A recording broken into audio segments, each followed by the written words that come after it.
Congress party head quarters ఇక్కడ న్యూఢిల్లీలో inaugurate చేయడం జరిగింది. దీనికి నామకరణం ఇందిరా భవన్ అని చేయటం జరిగింది. ఈ కార్యక్రమంలో ఈరోజు నేను భాగం అవ్వడం చాలా సంతోషకరం. ఈ బిల్డింగు కాంగ్రెస్ పార్టీ హెడ్ క్వార్టర్స్గా ఇప్పటి నుంచి నిలవబోతుంది. ఇది ఒక బిల్డింగ్ మాత్రమే కాదు, ఇటుకలతో కట్టింది కాదు అని ఈ బిల్డింగ్ లోపల చూస్తే ఎవరికైనా అర్థమవుతుంది. దీని లోపల కాంగ్రెస్ లెగసీని అంతా ఎంత వివరంగా దృశ్యాలతో చూపించగలరో అద్భుతంగా అందంగా చేయటం జరిగింది. ఇది కాంగ్రెస్ పార్టీ మ్యూజియం అని కూడా అనొచ్చేమో, అంత అద్భుతంగా చరిత్రనంతా కాంగ్రెస్ పార్టీ చరిత్రనంతా దీంట్లో పొందుపరచడం జరిగింది. అసలు లోపల భాగం చూస్తే ఎంత దేశ స్వతంత్రం దగ్గర నుంచి, స్వాతంత్ర పోరాటం దగ్గర నుంచి, దేశం పునాదులు, భారతదేశ పునాదులు వేయడం దగ్గర నుంచి ఇప్పటి వరకు కాంగ్రెస్ పార్టీ నాయకులు ఎంత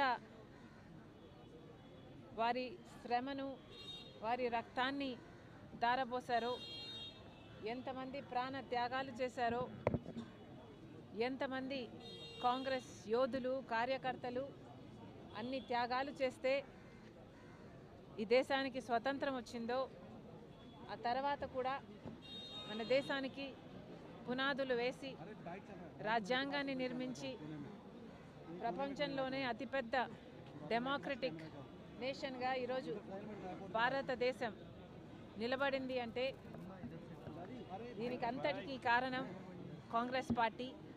ఆ చరిత్రనంతా లోపల గోడల మీద చూపించడం జరిగింది. చాలా సంతోషం. కంగ్రాచులేషన్స్. ప్రతి కాంగ్రెస్ కార్యకర్తకే కాదు, దేశంలోని ప్రతి పౌరునికి కూడా ఇది గర్వకారణం. ఈ సందర్భంగా ఒక మాట చెప్పాలనుకుంటున్నాం.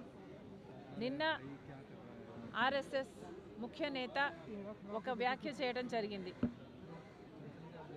భారతదేశానికి స్వతంత్రం 1947లో రాలేదు, నిజమైన స్వతంత్రం రామ్ మందిర్ కడితే అప్పుడు వచ్చింది అని ఒక ఆర్ఎస్ఎస్ ముఖ్య నాయకుడు నిన్ననే ఈ వ్యాఖ్య చేయడం జరిగింది.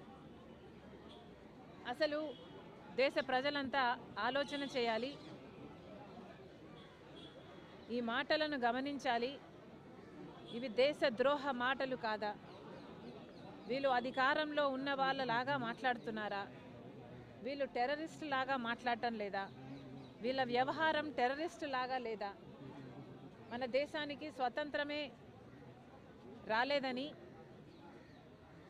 1947లో లాంటి వ్యాఖ్యలు చేస్తున్నారు. రామ్ మందిర్ కట్టినప్పుడే స్వతంత్రం వచ్చింది అని మాట్లాడుతున్నారంటే వీళ్ళ విజ్ఞత, వీళ్ళ ఆలోచన తీరు ఎలా ఉందో ప్రజలు గమనించాలి. నిజంగానే ఆర్ఎస్ఎస్ కానీ బీజేపీ వాళ్ళు కానీ స్వాతంత్రం కోసం పోరాటం చేసింది లేదు. కాబట్టి వీళ్లకు స్వాతంత్రం 1947లో వచ్చింది అంటే నిజంగానే వీళ్ళకు ఆశ్చర్యం కలగడం సహజమే అనిపిస్తుంది. వీళ్ళు ప్రాణ త్యాగాలు చేయట్లేదు, వీళ్ళు స్వాతంత్రం కోసం వాళ్ళ రక్తం పెట్టలేదు, వీళ్ళ శ్రమ లేదు, ఏది లేకుండానే మనకు స్వాతంత్రం, భారతదేశానికి స్వాతంత్రం వచ్చిందని వీళ్ళకి ఏడుపా?